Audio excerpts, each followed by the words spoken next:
You've been told to pick one thing, one passion, one path, one identity, and you've tried. You really have. But every time you get close to committing, something pulls you somewhere else. A new idea, a new interest, a feeling that there's more out there for you. So you stay quiet about it. You tell yourself you're just unfocused, maybe even lazy. But here's what nobody told you.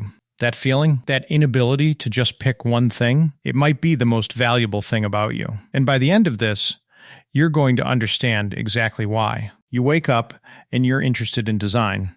2 weeks later, you can't stop reading about psychology. Then it's music, then business, then philosophy. And people around you notice. They start asking, so what do you actually do? And that question stings because you don't have a clean answer. You see someone on social media who's been doing one thing for 10 years. They look certain, focused, successful, and you wonder what's wrong with you. So you force yourself to commit. You pick something. You go all in.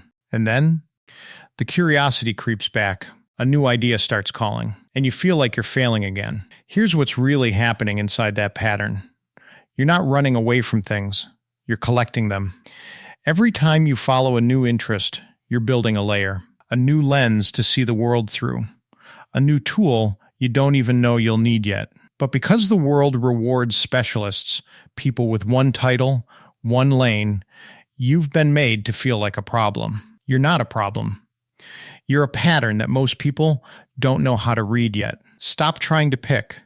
Just stay with that for a second. What if the reason you can't stay in one box is because you were never built for one box? There's a term for people like you. Psychologists call it being a multipotentialite. Some call it a scanner personality. The idea is simple. Some people are wired to need variety, not depth in one direction, but depth across many directions. And here's the loop that's worth holding on to. The world right now is changing faster than any single skill can keep up with. One skill alone isn't enough anymore. The future belongs to people who can connect things that were never supposed to be connected. And who's best at that? People who never stopped being curious. People exactly like you. Here's what's going on inside your head, and I'll keep this simple. Your brain has a reward system. When you learn something new, your brain releases a chemical called dopamine. It's the same chemical that fires when something feels good. For most people, that hit fades quickly once something becomes routine. But for people with wide-ranging curiosity, that system is more active. It fires harder at novelty. It craves new input the way some people crave comfort. So when you abandon something that got too familiar, you're not being flaky. Your brain is genuinely searching for the next real challenge. Think of it like this. Imagine your mind is a river that keeps splitting into new streams. Most people build one deep canal and send everything through it. That's focus. That's specialization. But you flood the whole landscape. You find connections between streams that nobody else even knew were close to each other. That's not weakness. That's a different kind of intelligence. The mental model to hold on to is this. T-shaped people have one deep skill and some general knowledge. But you're building something more like a web, multiple points of real knowledge, all quietly linking to each other. And webs catch things that straight lines miss entirely. Now here's the uncomfortable question. What if the reason you feel lost isn't because you have too many passions, but because you've been trying to live by someone else's map? Step 1. Stop apologizing for your range. What to do? When someone asks, what do you do? Stop shrinking. You don't need one answer. You need a real one. Why it works, your brain links identity to language. When you keep describing yourself as confused or still figuring it out, your brain starts to believe it. But when you say I work at the intersection of X and Y, your brain starts organizing your experience as an asset, not a mess. Real life example. Instead of saying I don't know, I've done a bit of everything, you say I'm someone who connects creative thinking with analytical problems. That's not vague. That's rare. Small action, write down 3 things you've seriously explored. Find one thing they all share. That's your thread. Emotional insight. You're not undefined. You're just bigger than one word. Step 2. Follow the pattern inside the curiosity. What to do, instead of jumping to a new interest and feeling guilty, pause and ask, what is it about this that pulls me? Why it works, Most multi-passionate people have a hidden theme running through everything they love. It's not always obvious, but it's always there. Finding it calms the chaos. Real-life example. Someone who's loved music, coding, and architecture might realize the thread is systems, how things fit together to create something beautiful. Small action.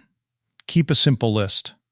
Every time a new interest shows up, write one word about what draws you to it. Emotional insight. Your curiosity isn't random. It's telling you something. You just haven't been listening at the right level. Step 3.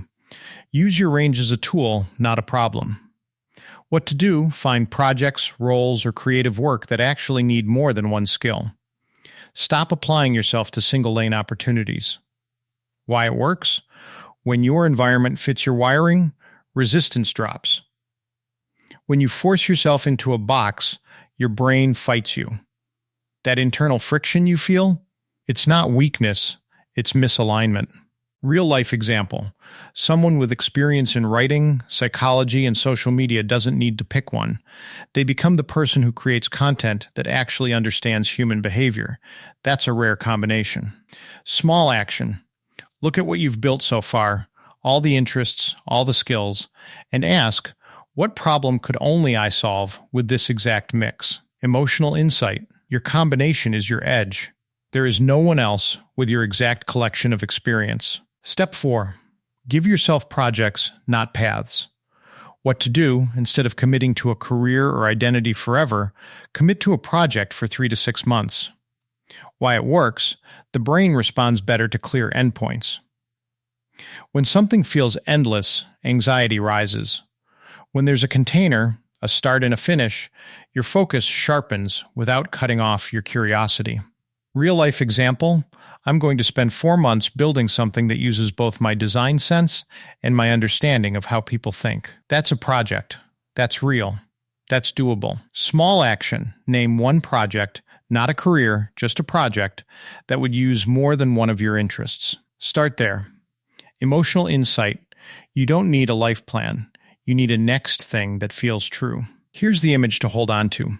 Think of your mind as a toolbox, but not the kind with one big hammer. Yours has small tools, unusual tools. Tools that seem unrelated until a strange problem shows up that only your exact set of tools can fix. That's the model. You're not unfocused. You're equipped for complexity. Remember that moment at the beginning, that sting when someone asked what you actually do? That question hurt because you were measuring yourself by a standard that was never built for you. The people who can't pick one passion aren't falling behind. They're quietly building something that specialists can't build alone. The loops we opened at the start, why you can't commit, whether something is wrong with you, what that restlessness means, they all close here. Nothing is wrong with you. Your brain is wired for a different kind of contribution, and the world is finally starting to need it. You don't need to figure out your one thing. You need to trust that the many things you've carried are not accidents. They're your answer. If this reached something in you, you probably already know someone else who needed to hear it too.